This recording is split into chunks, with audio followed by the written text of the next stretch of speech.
Western technology companies, Russia imposes heavy sanctions on Russia with its invasion of Ukraine. And this picture does not seem to please Russia. They found a new solution.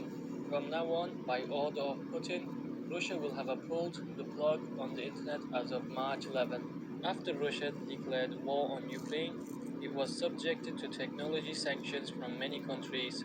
Thereupon, the Kremlin has been working on it for a long time, launched a plan to shut down the internet to the outside world.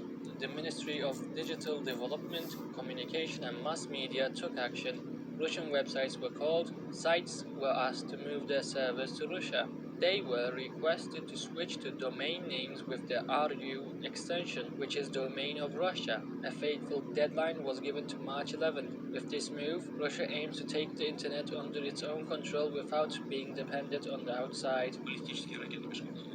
Russia has been working for many years to close its internet network to the outside world and to only traffic only with it itself. After the necessary arrangements, Moscow started to run long-term tests that could cut the internet across the country. Finally, last June, he completely cut off the internet connection.